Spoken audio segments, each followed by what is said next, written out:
Right now, turning anger into action. A student-organized die-in will happen at the Capitol today in response to the Middleton shooting.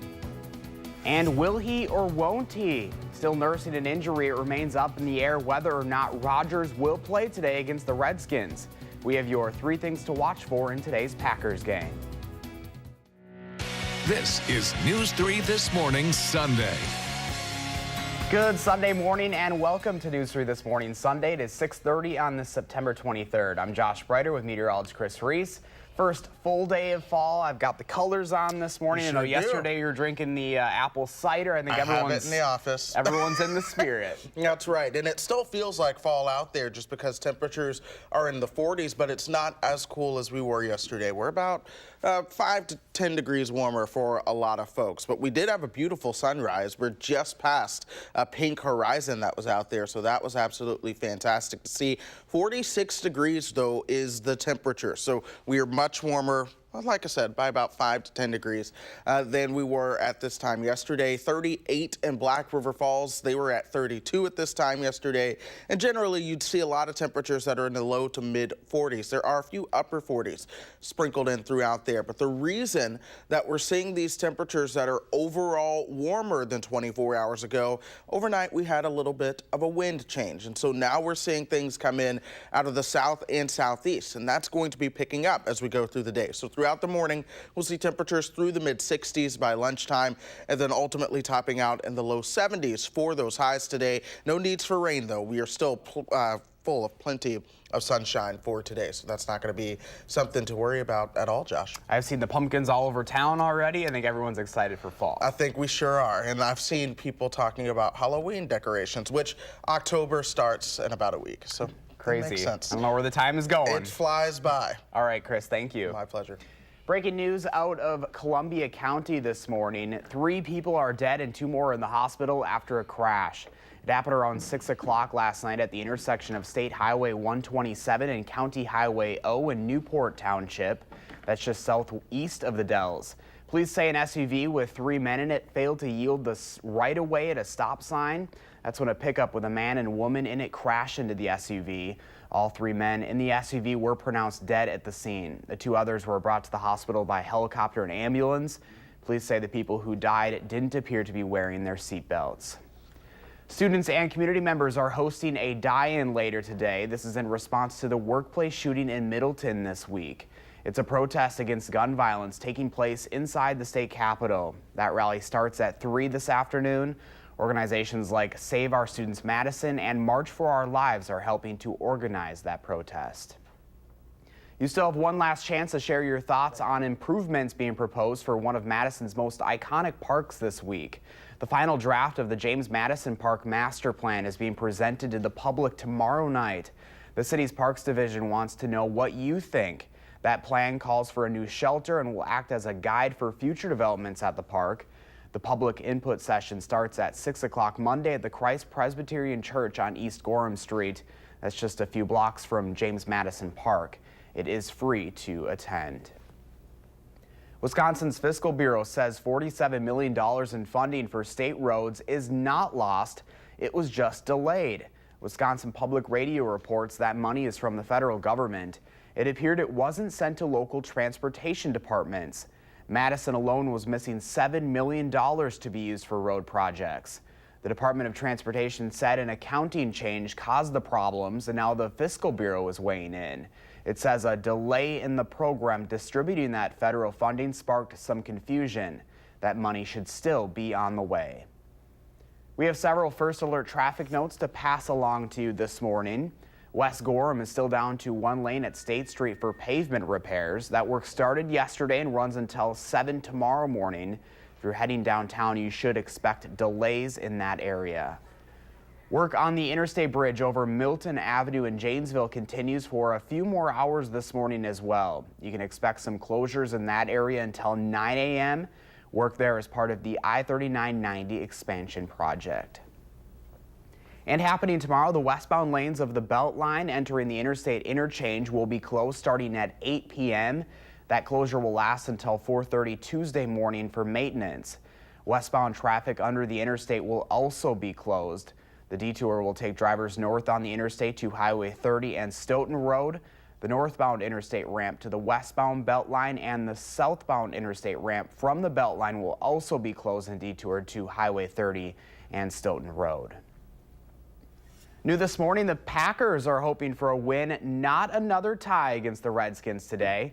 News 3 Sports Director Jay Wilson is looking ahead to the game, breaking down your 3 things to watch. When the Packers play at Washington at noon today, here are 3 things to watch.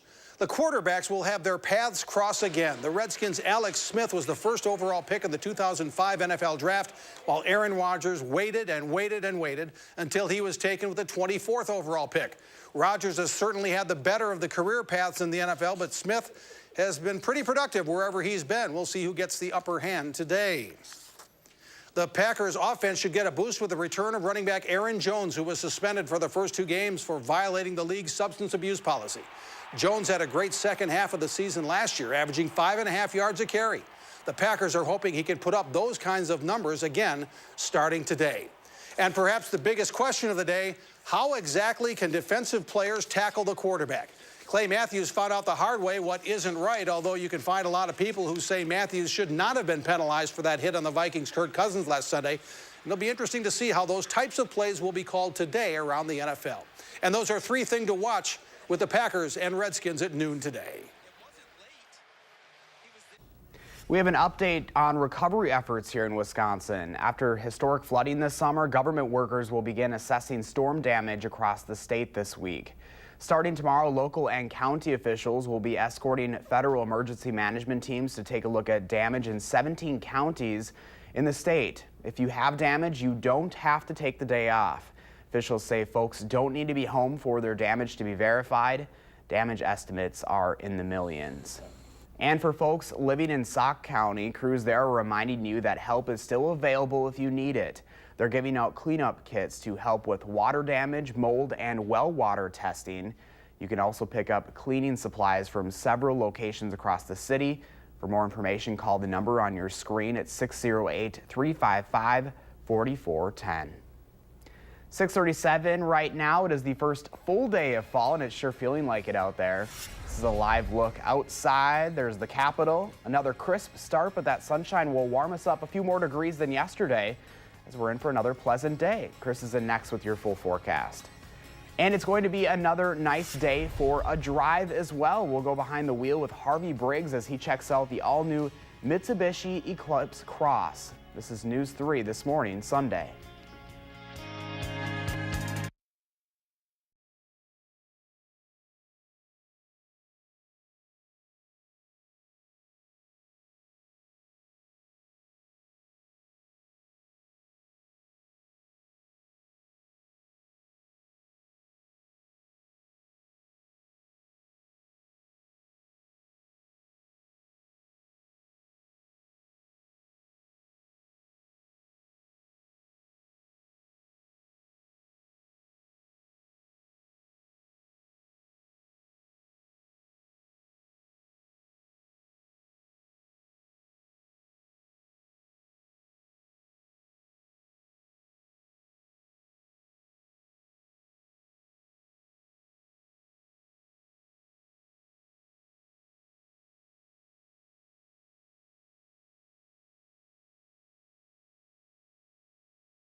Good morning, folks. It's another beautiful morning out here. Granted, still cool, though not as cool as yesterday. Yesterday was a bit colder if you were outside at this time, but we're seeing plenty of sunshine. We just had a beautiful sunrise over the Capitol. The temperature now 46 degrees, and those winds are still calm.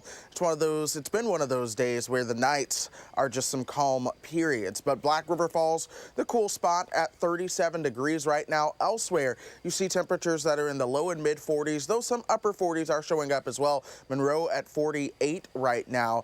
Overnight, we had a wind change, and those became more southerly, and we're going to see that southerly wind increase going throughout the rest of the day, and that means we are going to see overall warmer temperatures. But that southerly wind even increases again going into Monday. So the next couple days will be warmer. In fact, let's go ahead and show you how temperatures are going to shape up. Today will be at 58 by the time we get you towards about 10 o'clock, 65 by lunchtime, and then low 70s for the highs as we get you towards the peak heating of the day. Overnight tonight, it's going to be a struggle to get temperatures to drop below 50. In fact, we will be hard pressed if some places even make it into the upper 40s, but it is possible. Then tomorrow, we'll see temperatures into the 70s again. They could be a couple degrees warmer than what you see on your screen there. Here's why. High pressure over to the east now, and we are waiting for a region of low pressure to come through. That's going to mean a strong southwesterly wind going into Monday afternoon ahead of a rain chance coming back into the picture, though it's not all that impressive of a rain chance. But the best timing of that will be Monday night and into Tuesday, so we will watch that period for some rain along with a few thunderstorms. Drying out for Wednesday before the next rain chance comes in. That's going to be Thursday and into Friday, and even again, that's not the best of rain chances. But this is going to be a series of fronts moving through, going through the next week and some change, and that's going to keep temperatures on the cool side. In fact, the outlook from the Climate Prediction Center does keep us overall cooler as we go through the next week to 2 weeks, and with the cold fronts coming through, that's going to keep the pattern a little bit wetter than we are used to as we go through the coming weeks as well. So plenty of things to go on the table lately. That is your pet walk forecast, but as we go through the next couple of days, of course today the first full day of fall, we'll see temperatures cool down into the 60s, and by next week we could struggle to get out of the upper 50s. Oh, wow. Fall's here. Fall is certainly here. All right, Chris, thank you. My pleasure. 6:43 is your time right now. The automotive world gets another small crossover vehicle. We're checking out the new Mitsubishi Eclipse Cross this morning. Our Mark Kane goes behind the wheel with Harvey Briggs to check out this latest entry into a very crowded market. Yet another small crossover. It is the biggest and still fastest growing category in the segment, and this is the new Mitsubishi Eclipse Cross. Oh, the Eclipse, I remember, is like a sports car. Right, it was. It was made famous in Fast and the Furious movies.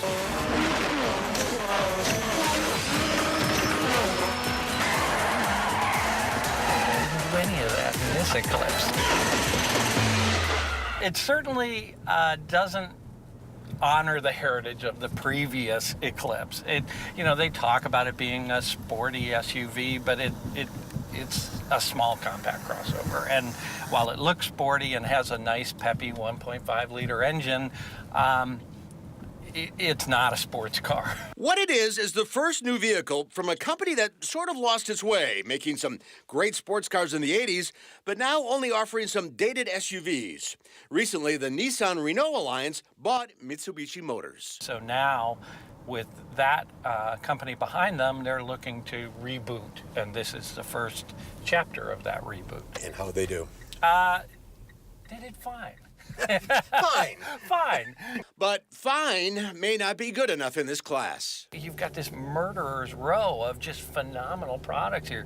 You've got the RAV4, you've got the CR-V, you've got the CX-5, which is my favorite in the category.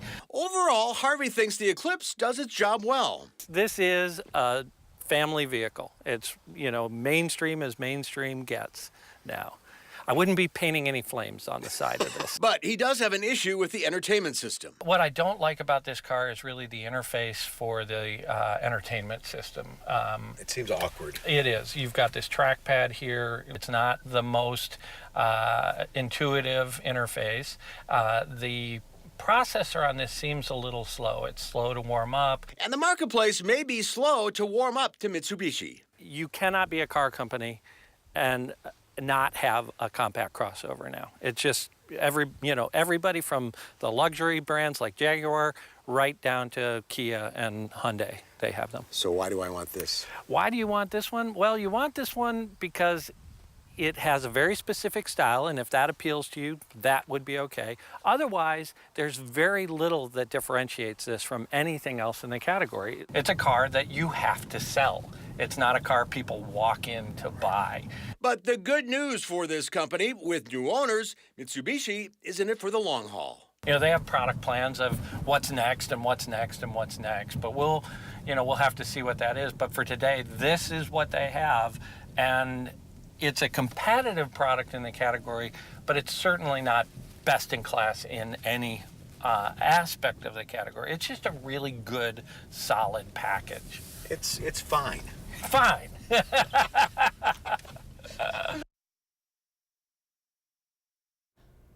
As always, you can check out more of Harvey's reviews on his website, ridesanddrives.com. 6:47 right now. An estimated 5% of Americans, more than 13 million, are battling PTSD. And a new treatment is showing promising results. How it works and why some are saying it will change lives and save lives on News 3 This Morning Sunday.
And we're going to give 10 points to this beautiful sunrise coming up for the day. It's still a little bit cool out there. The temperatures are right around 46 degrees, dew points in the low 40s as well, so that air is certainly dry in nature. Temperatures going through the next 12 hours are going to warm up, and with the southerly wind, we're going to make it into the low 70s for highs this afternoon. Once again, plenty of sunshine to go along with that. It'll be hard pressed to get even some clouds to develop later on today. Hold on to that sunshine, though. Rain chances do come back early next week.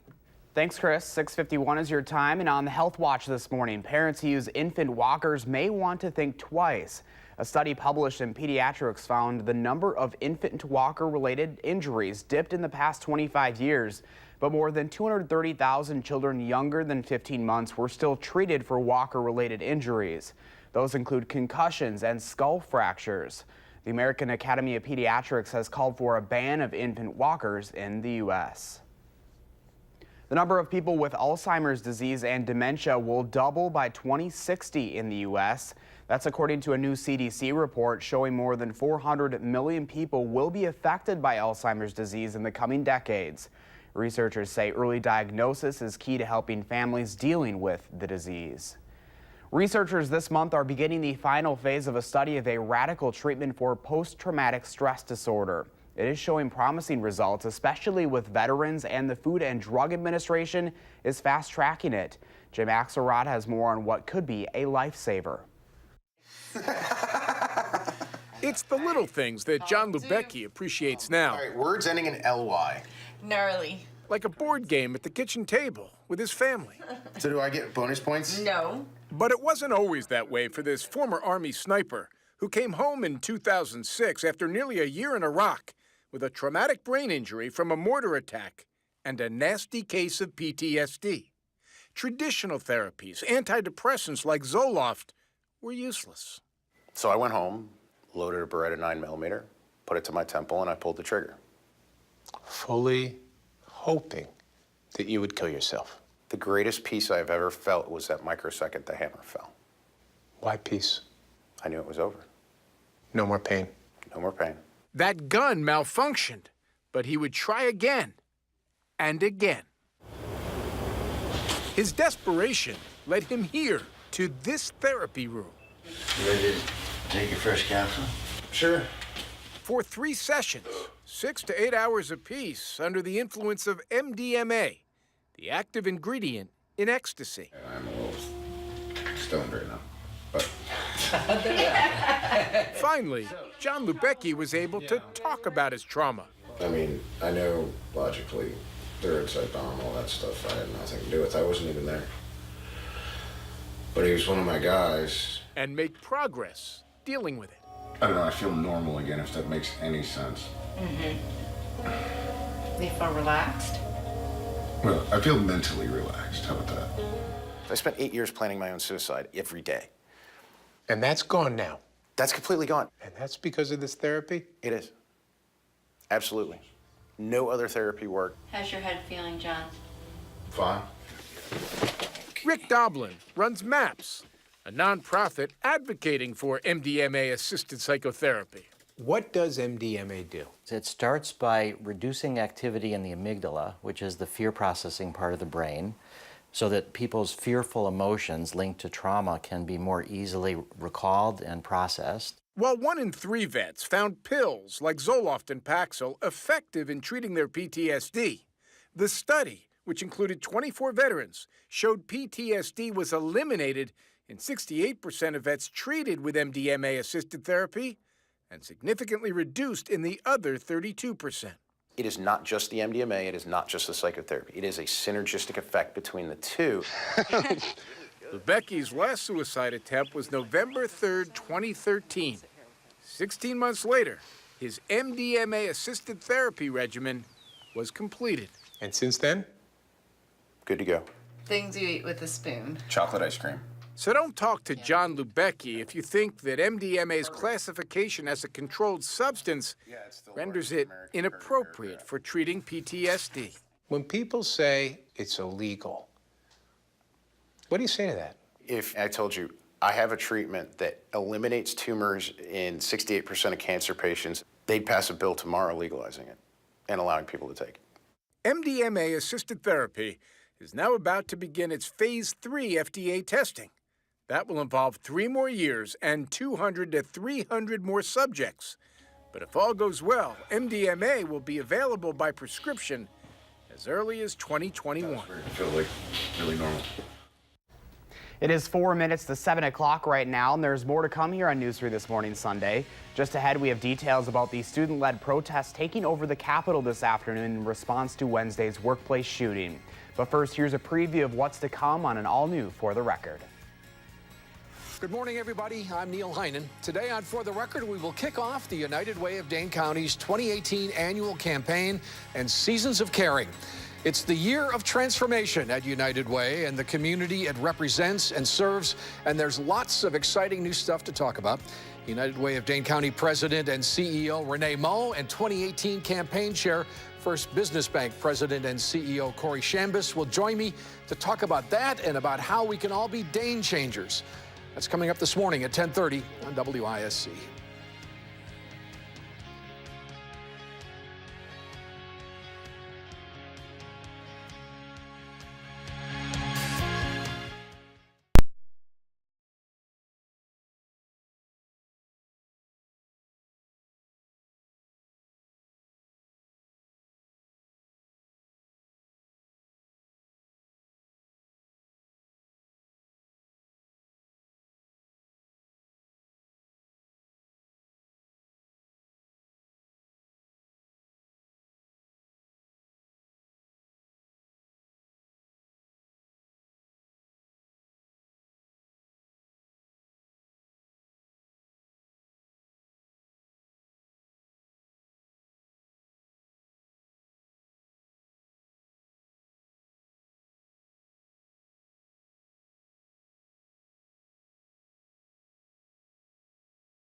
Fighting for access. The case making its way through the courts right now, arguing students at some public schools aren't treated fairly.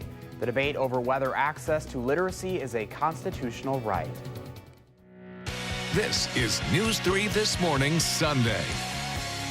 Good morning and welcome back to News 3 This Morning Sunday. It is 7 a.m. on the September 23rd. I'm Josh Breiter. Meteorologist Chris Reese is tracking another pleasant fall day out there, but first, here's what's happening right now. 3 people are dead and 2 more are in the hospital after a crash in Columbia County. It happened around 6 o'clock last night at the intersection of State Highway 127 and County Highway O in Newport Township. That's just southeast of the Dells. Police say an SUV with 3 men in it failed to yield the right-of-way at a stop sign. That's when a pickup with a man and woman in it crashed into the SUV. All 3 men in the SUV were pronounced dead at the scene. The 2 others were brought to the hospital by helicopter and ambulance. Police say the people who died didn't appear to be wearing seat belts. In response to the workplace shooting in Middleton on Wednesday, students and community members are hosting a die-in today. It's a protest against gun violence taking place inside the state capitol. That rally starts at 3 this afternoon.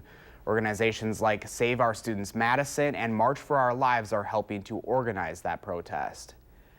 Government workers will begin assessing storm damage across the state this week. Starting tomorrow, local and county officials will be escorting federal emergency management teams to take a look at damage in 17 different counties across the state. If you have damage, you don't have to take the day off. Officials say folks don't need to be home for their damage to be verified. Damage estimates are in the millions. 2 first alert traffic notes to pass along this morning. West Gorham is still down to 1 lane at State Street for pavement repairs. That work started yesterday and runs until 7 a.m. tomorrow. If you're heading downtown, you should expect delays in that area. And work on the interstate bridge over Milton Avenue in Janesville continues for a few more hours this morning. You can expect some closures in that area until 9 o'clock. Work there is part of the I-3990 expansion project.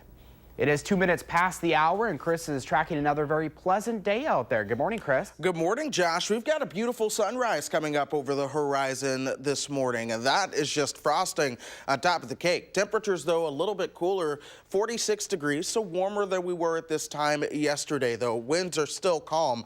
They've done a little bit of a shift, though. We're going to see those coming out of the south today, and that's going to help temperatures warm up more than they did yesterday. So instead of being stuck in the 60s, we'll see highs in the low 70s today, so pacing about 5 degrees warmer than we were yesterday. There is plenty of sunshine, though, to go along with that. It'll be hard to even get some clouds to develop into the sky today, but hold on to that sunshine. Cloud cover will develop into Monday before rain chances arrive Tuesday, but those aren't the only rain chances we have. Once we get through Wednesday, more rain chances will come through towards the middle and end of next week. Of course, I'll be ironing that all out for you as well. Josh. All right, Chris, thank you. A new report says at least 3 more people have been arrested by U.S. immigration officials in Madison since Friday. The Wisconsin Hispanic Community Organization, Voces de la Frontera, says 9 people have been arrested so far. At least 1 person has been arrested in Wausau, Green Bay, and Milwaukee. Madison officials say they continue to say they are surprised by the arrests and that they're being made against city policy. An area lawyer says arrests made by ICE officials this weekend highlight a need for more options when it comes to legal representation. Grant Sovereign is president of the Community Immigration Law Center inside the Christ Presbyterian Church. He's been working to help families of those arrested to find lawyers since they are not given public defenders. Sovereign says Madison only has 2 who help immigrants pro bono in situations like this, and they already have their plates full. We should have a system that we at least know there's someone who's going to represent that person and help them to figure out what happened. Again, that doesn't mean they're not going to get deported or they're not going to go in front of an immigration judge, but just who is going to help them. He says families are still trying to figure out where those arrested have been taken and what the charges against them may be. Police say someone reported a group of kids playing around with this machete and gun in the West Town Mall parking lot. They conducted a high-risk stop Friday night, and the gun turned out to be a BB gun.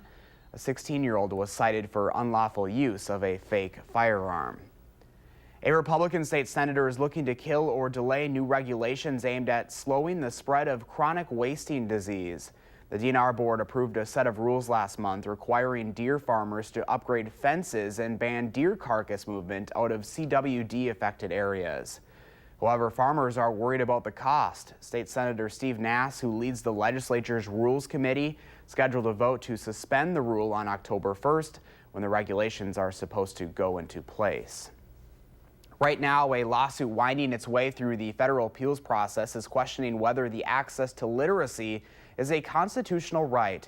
Michelle Miller shows us how students and teachers are fighting for the rights of all students. Everybody ready? There is no escaping the alarming fact that performance at many Detroit public schools is sagging. I often have conversations with my students. They would say, you know, we feel like people don't care about us. We have a book where Bill Clinton is the president. And it was actually the same book I used when I was in middle school. You're kidding. No. Although now relocated to another Detroit school, Rodney Fresh used to teach at one of the schools named in a class action lawsuit, which accuses the state of systemic, persistent, and deliberate failure to deliver instruction and tools essential for access to literacy, which serve almost exclusively low-income children of color. It wasn't just like 1 or 2 students. How many students are we talking? 40 to 50 students that read anywhere between the 1st grade and 6th grade level and the 10th or 12th grade. You welcome this lawsuit? Yes. Superintendent of Detroit Public Schools Nikolai Vitti, who was appointed just last year, is attempting an overhaul. You really believe that children in this district were used as political pawns? Walking into a system that was not run appropriately gives me evidence that decisions were made not in the best interest of children. But you've gone one step farther. You said that the policies in place were racist. I have, and they are, because the governance system that existed in Detroit would never, ever have been acceptable in any suburban district in this country, anywhere. Government figures suggest Detroit children are falling behind. Only 5% of the city's 4th grade students can read at or above a proficient level. For Detroit's 8th graders, that number rises to only 7%. How does this happen? I mean, students are saying that they were denied their basic constitutional rights. A student in kindergarten, for example, wasn't even exposed to kindergarten standards, so we're setting children up for failure. Jamarie Hall says he was one of those children set up to fail, one of the original members of the plaintiff class. Coming from Detroit, they always say 9 times out of 10, you're barely going to graduate high school, you're going to end up in jail, things of that nature. So I just don't want to be a statistic. Hall now lives in Tallahassee, attending community college in hopes of getting into Florida A&M University. Just how far behind are you? It makes me almost feel like I'm dumb sometimes, or I'm not as smart as I need to be. But yeah, I know it's not my fault. I know it's just the school system that I came from. Do you know what reading level you're reading at now? I'm probably just getting to about a junior or senior in high school. So when you think about the possibilities out there, do you feel cheated? Yes, always. Like we're 10 steps behind, like we're always trying to catch up. I mean, if this case goes all the way to the Supreme Court and it's struck down, or it's not even heard, what then? At least we tried. Because at the end of the day, that's all you can do, is say that I tried. 9 minutes past the hour right now, and is the first full day of fall, and we're getting into the spirit of the season with some of the hottest fall trends. Pam Skill from Gordemans is here with a preview of what to wear and decorate your home with for the new season. That's when News 3 This Morning Sunday returns.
Good morning and happy Sunday to all of you. It's a little bit cooler out here, but still a beautiful day. We've tracked a gorgeous sunrise this morning. Temperatures are into the 40s. In fact, we sit at 46 degrees right now here in Madison.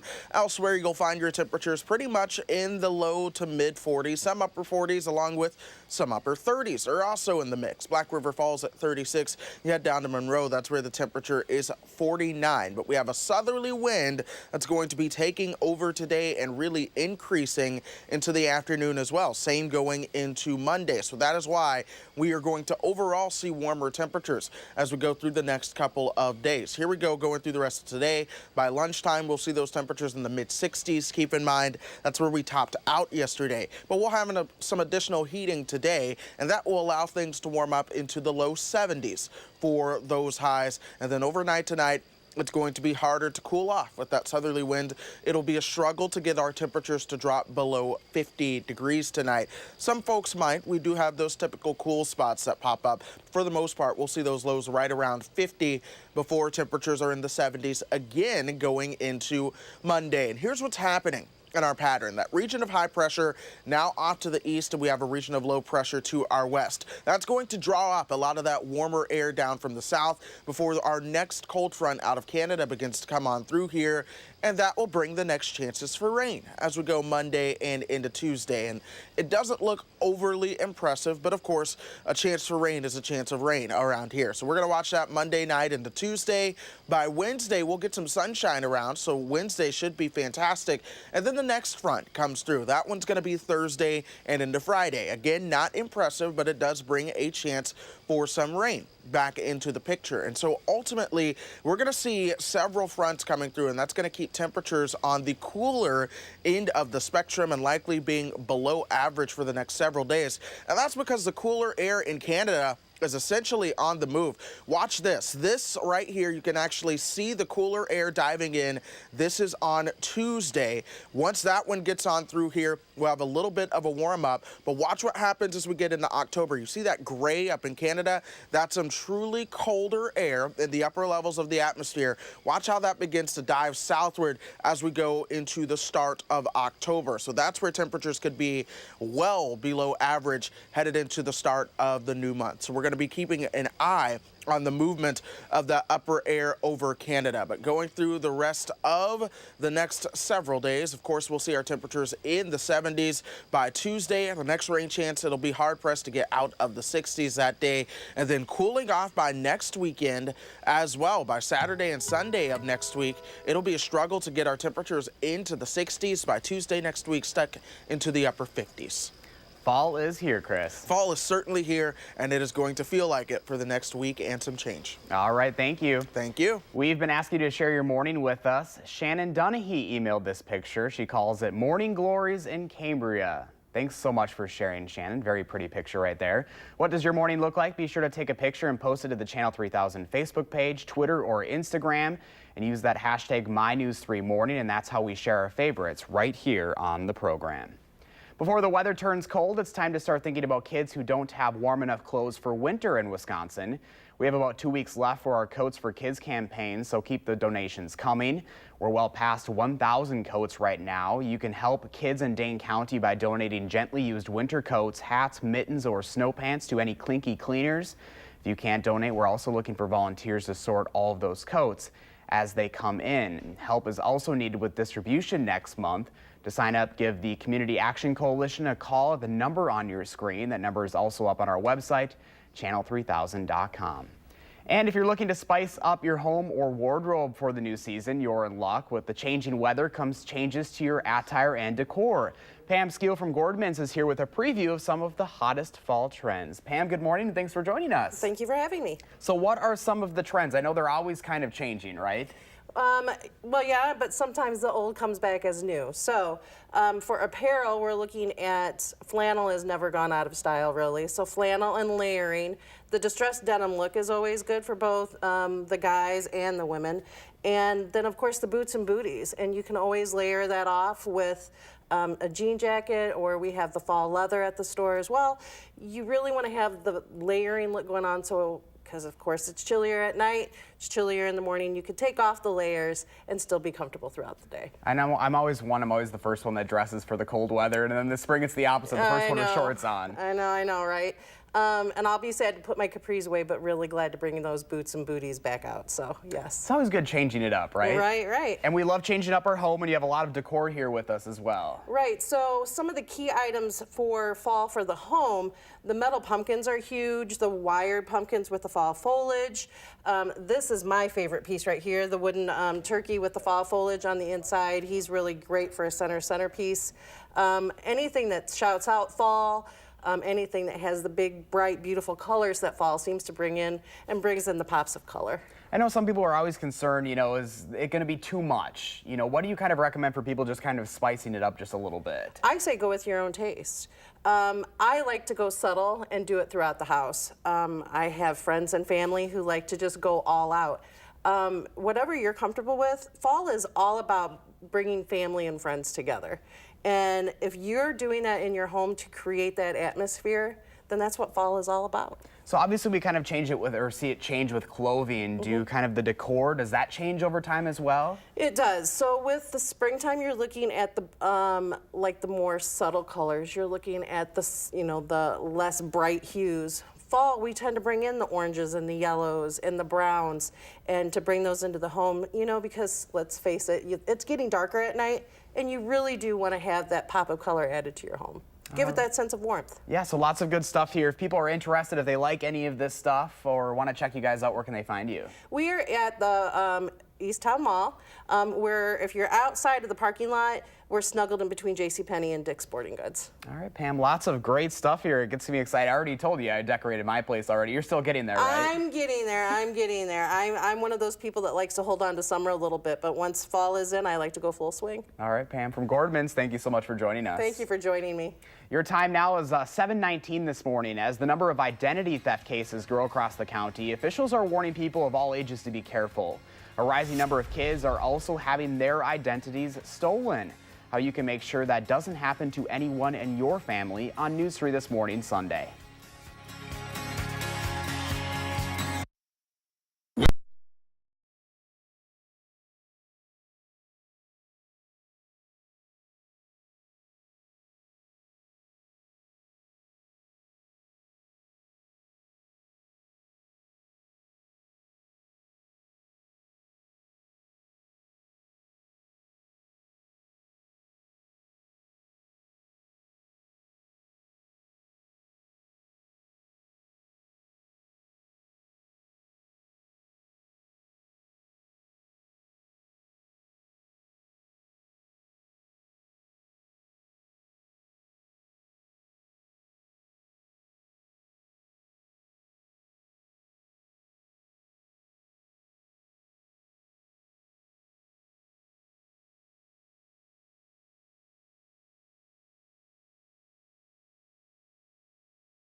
Good morning. We are waking up with temperatures in the mid and upper 40s around here. The air a little bit drier as well. As we go through the rest of the day, though, we'll see our temperatures jump pretty well with the southerly wind in play. We'll reach 65 degrees as we head towards lunchtime, then low 70s for those highs today. Not worried about any rain. We will have plenty of sunshine. We simply won't be as cool as we were yesterday. Josh? Thanks, Chris. 23 minutes past the hour right now. A unique scholarship program at the UW will get some statewide exposure this week.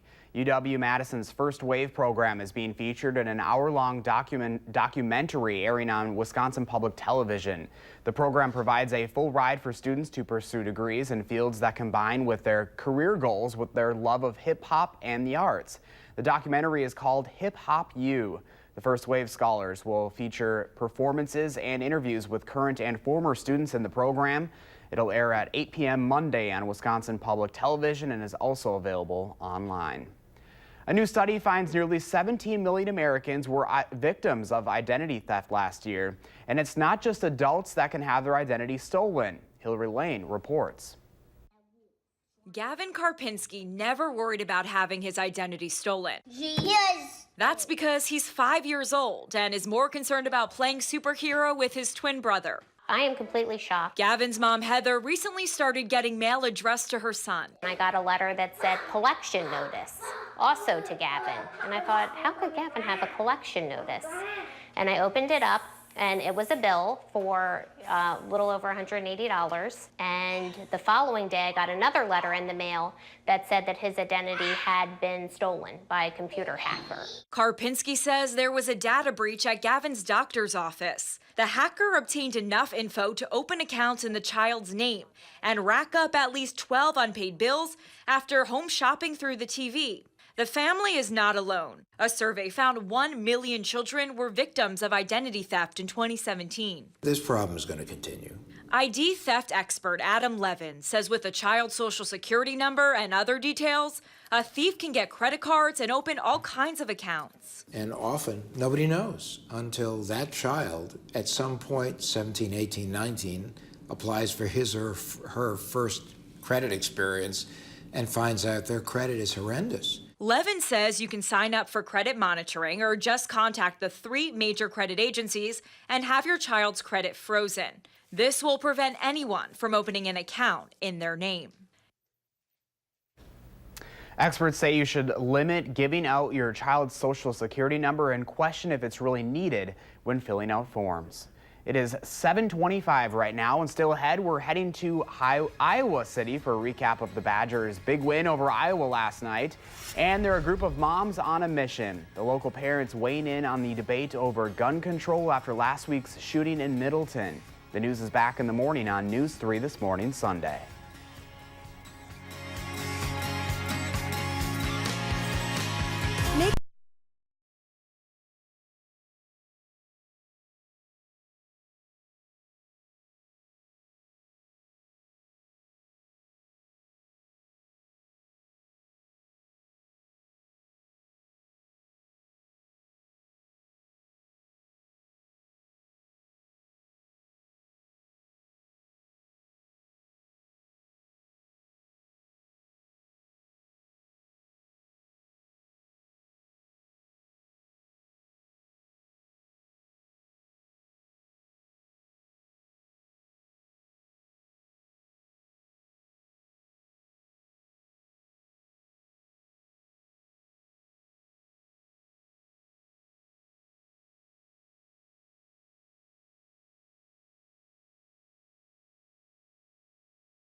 Don't count Wisconsin out of the playoffs just yet. Coming off a tough loss last week, the Badgers bounced back against Iowa in a game under the lights.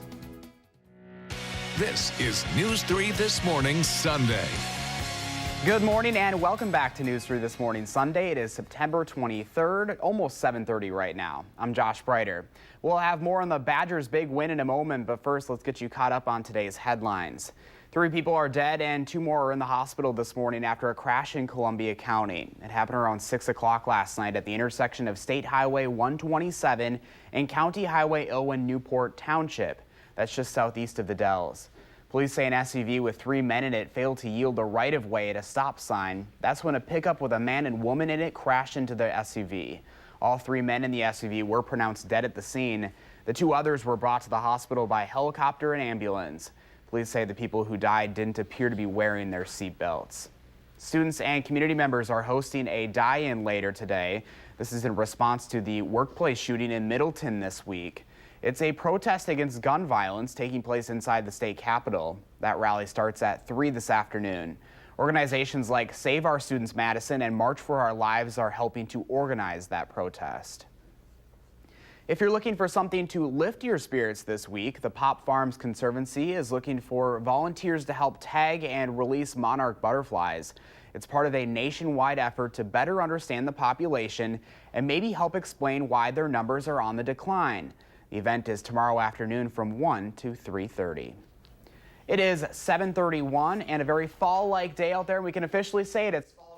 It is officially fall, but I'm thinking sunshine and butterflies after that story that you just did. Temperatures, though, are pretty chilly when it comes to butterflies. 46 degrees right now. The dew point in the 40s as well. Winds are calm at the moment, but we had a shift overnight, and that's why temperatures are a little bit warmer right now. 46 in Janesville, 48 for Monroe, same for the Dells, 37, though, as you work your way up towards Black River Falls. But 5 to 10 degrees, that's pretty much the difference in terms of us being warmer this morning as opposed to yesterday morning. And here's what happened. Notice the streamlines showing the wind are coming out of the south and east. That is the change in the wind direction. It's going to be increasing as we go throughout the day. So by lunchtime, it's 65 degrees in terms of temperature, and we'll top out right around 71 degrees as we head into the afternoon. Now, in terms of first alert traffic, if you're headed out early this morning, this is the Beltline at Park Street.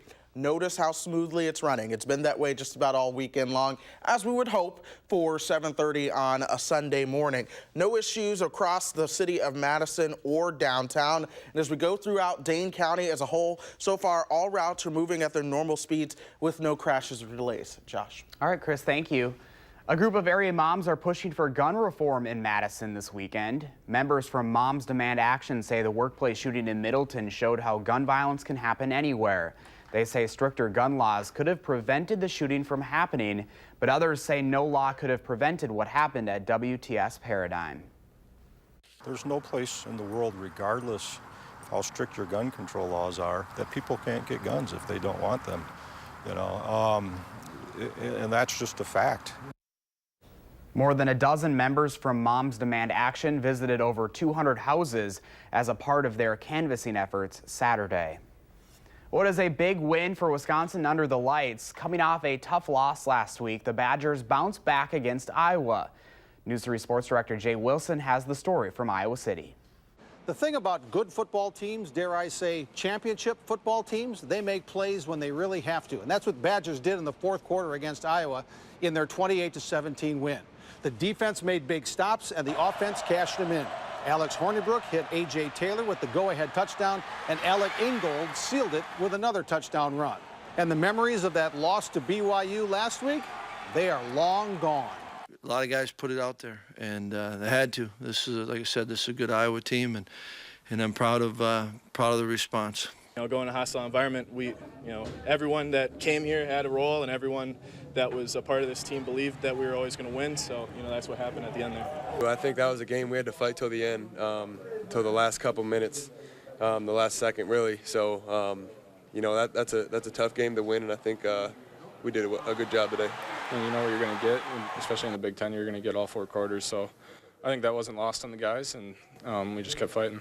So it's all good for the Badgers. They head to their bye week to rest up, They have the inside track to a Big Ten West championship with a win against their top competitor, Iowa.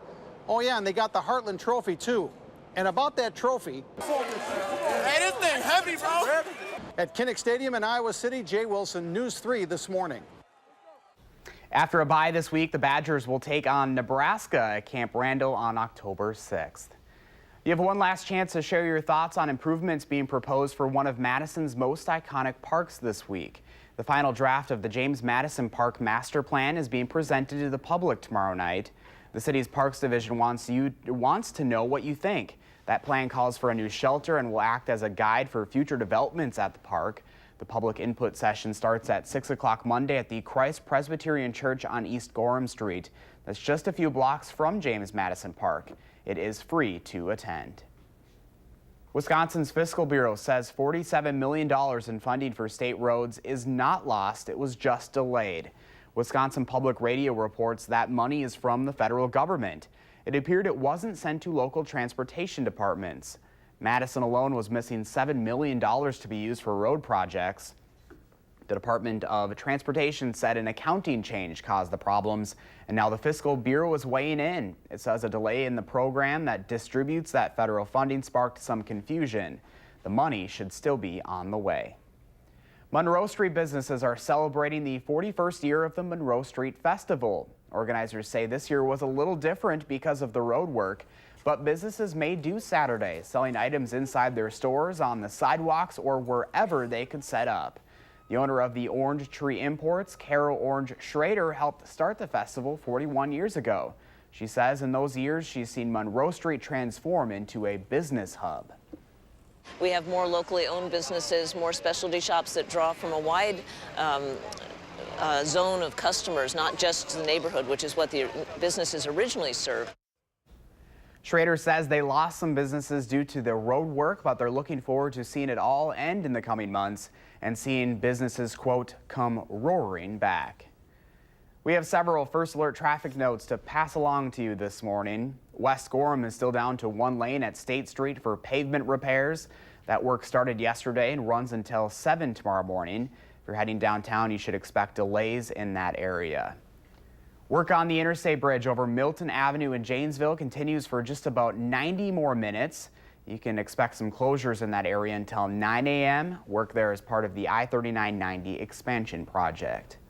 And happening tomorrow, the westbound lanes of the Beltline entering the interstate interchange will be closed starting at 8 p.m. That closure lasting until 4:30 Tuesday morning for maintenance. Westbound traffic under the interstate will also be closed. The detour will take drivers north on the interstate to Highway 30 and Stoughton Road. The northbound interstate ramp to the westbound Beltline and the southbound interstate ramp from the Beltline will also be closed and detoured to Highway 30 and Stoughton Road. 7:37 is your time this morning. Goodbye summer, hello fall. It is the first full day of the new season and you can taste it. The pumpkin season, and we're talking about the new trend found in pretty much every type of food. Some easy and unique ways to use the flavor of fall when News 3 This Morning Sunday returns.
Good morning. Plenty of sunshine and 46 degrees right now. We're going to keep that sunshine around going through the rest of the day. Temperatures, however, will warm up by about 25 degrees. We'll see highs right around 71 this afternoon before cooling off to about 50 degrees overnight tonight.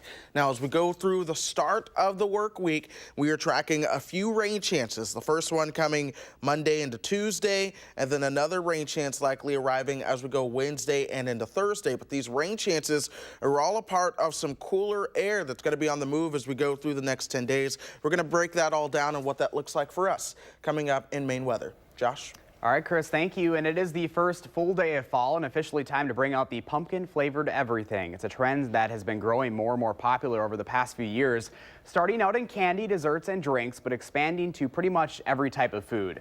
We've got Chef Joel in with us this morning with some unique ways to infuse your food with the taste of fall, and it is smelling so good in here this morning. Yeah, nothing like onions and garlic to start the morning off is what I always say. Forget the cinnamon, give me onions and garlic. Yeah, right into it, right? Well, happy fall. Yes, happy fall. It feels like it, doesn't it? It does. Finally, right? I feel like it was so warm forever there. I'd love to have it hot again for another couple of weeks, but I'll take it. I'm from Wisconsin, and I'll take anything we get because that's what we're stuck with anyway. You bet. But all things pumpkin, you're right, it's in everything these days. It's pervasive, or it's in everything as a good way as well. I tend to I love pumpkin, but not so much the pumpkin spices. When they call it pumpkin and it tastes like pumpkin spice, that's different than pumpkin. So we have a really nice pasta dish that we're making today, and we have right in this pot right here some onions, some garlic, and if you go ahead, this is some Italian sausage that was cooked. Okay. Go ahead and stir that if you would.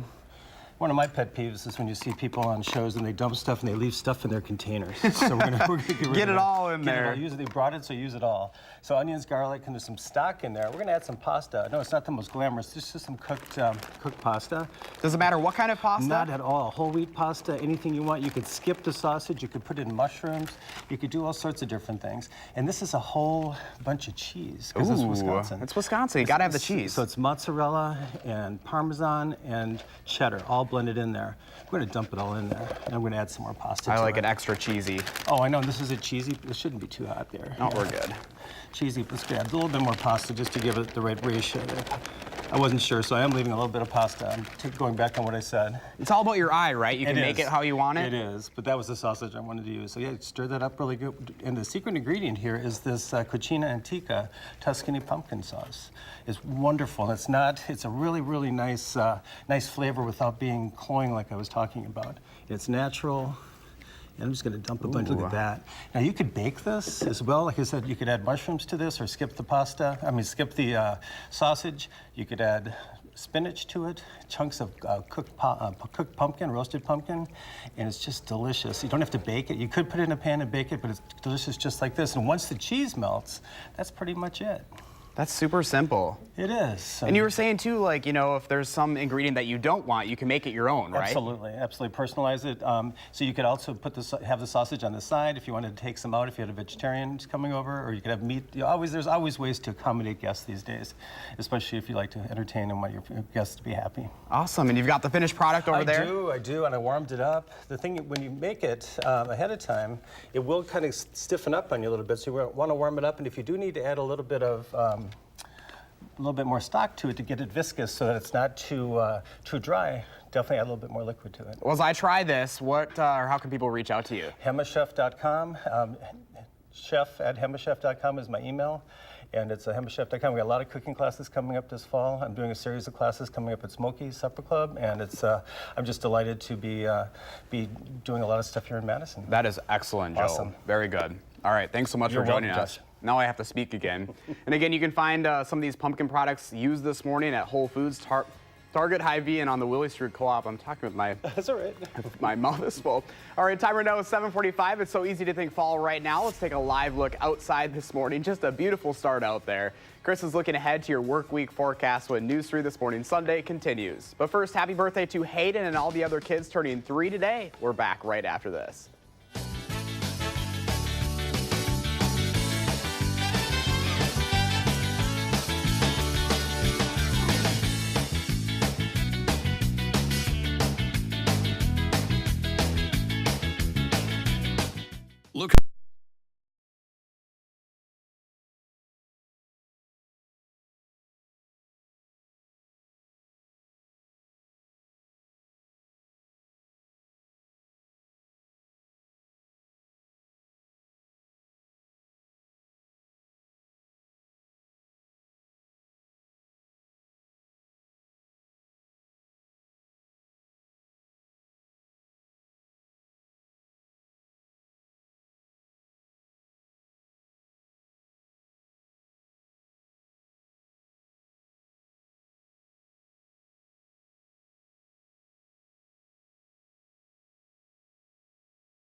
46, that's the temperature as you walk outside this morning. It's a beautiful morning out there as well, so good morning to you, all of my friends at home watching. Winds are calm right now, so we're not too concerned with a breeze, but they're going to be turning out of the south as we go through the rest of today. So that's why we're going to see temperatures that are a bit warmer. 48 in Janesville. Watoma's a cooler spot at 41, but so is Black River Falls at 39 just to our north and west. But we're starting to see those upper 40s become a bit more dominant. In fact, La Crosse has already made it to 51 degrees. But by this afternoon, we'll see our winds out of the southeast at about 8 miles per hour. And that's the trend that continues as we go through Monday as well. So check this out. Headed into Monday, you'll see those winds at about 10 miles per hour coming out of the south and southeast. That's why our temperatures are going to be able to warm up. So here we are at 11 o'clock, 62 degrees. By lunchtime, 65. Then we go into the afternoon and we'll warm up by about another 5 or 6 degrees towards 71. Then we cool off, but with the southeasterly wind, it's actually going to be hard to see our lows as cool as they have been over the past couple of days. So we'll drop to right around 50 degrees tonight. And then rinse and repeat. We're going to do the same thing again tomorrow with those temperatures going into the 70s. The reason for that, high pressure off to our east is going to bring that southeasterly wind in play, but we're going to watch this cold front coming in from the north and west. What that's doing is drawing northward a lot of the warmer air and the more moist air. And that's going to lead to rain chances as that cold front comes in. Granted, those rain chances are not all that impressive, but we will see some light rain at least come through here Monday night into Tuesday. That could bring some thunderstorms with that as well. Sunshine going into Wednesday, and then the next front starts to make its way in. That's going to be Thursday night and into Friday. Again, not all that impressive, but all of these rain chances will bring in some potential for some overall cooler air. So 74 on Monday, dropping to 68 Wednesday and Thursday, or Tuesday and Wednesday. Then that next front comes in Thursday and into the weekend. And you see how temperatures just gradually get cooler. And that's because we have some of that cooler air up in Canada that's on the move. So here's the first front that's going to come through on Tuesday. And then watch how we're cool then. Then we rebound just a little bit before the next front comes on in. And as we head into the start of October, things will get certainly much cooler. So 68 degrees by Tuesday, 67 for Wednesday. Rain chances Thursday with that next front coming into the picture, and we'll continue to see our temperatures into the 60s. But if you are out walking your pets today, this is Bella and Axel. They're in Reedsburg. Don't they just look fantastic? That's a great picture. Dogs. I feel like we could remake that picture too. We really could, right here at the anchor desk. Go ahead. I challenge someone to do that one, but it's still going to be a very beautiful day out there. All right, Chris, that's what we like to hear. Absolutely. Thank you so much. 7:51 is your time. Be sure to stay with News 3 and Channel 3000 today. On our news at 5:30 and 10, we're heading to Curd Fest, a concert benefiting victims of recent flooding. We're also going to be checking out Java Jive. But first, what would you do if just by chance you came across more money than you've ever seen before? What one teenager did after finding yourself in that situation on News 3 This Morning Sunday.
Welcome back at 7:55. What would you do if you came face to face with more money than you've ever seen in your life? That's the situation one Santa Barbara teen found herself in, proving she is the definition of a good Samaritan. Casey Drescher has the story. I feel that if everyone did the right thing, then this world would be a better place. And Rami Zaini did the right thing to the tune of 10 grand. You got out of your car? Yes. You like pulled over? I pulled over, got out of the car, went to the road. There was no one around, so I picked up the purse and tried to find whose it was. On his way home from school, the 16-year-old noticed a black purse in the middle of the road in the Turnpike area Wednesday. Looked inside, tried to find any identification. Is there a phone number I can call them? But the high school junior found something pretty important in there. More cash than he's ever seen in his life. We have seen people do the right thing many times before. We've had purses that have been dropped that had a large amount of cash in them, but I think this probably is the first time that we had a purse that had $10,000 in it. After consulting with his parents, the teen brought the precious cargo to the Santa Barbara County Sheriff's Office. To me, I figured this is the right thing to do if I take it and find whoever's purse it was, because if the roles were reversed and I had lost something with a significant sum of money inside, I know I would want it back for sure. The purse and cash have since been reunited with their rightful owner, who's said to be very grateful. This woman was going on a hike, and she said she probably left it on the roof of her car and drove away and didn't realize it. And as a reward, the woman gave Rami $100. Just makes you feel good about humanity and that there are people out here that will do the right thing.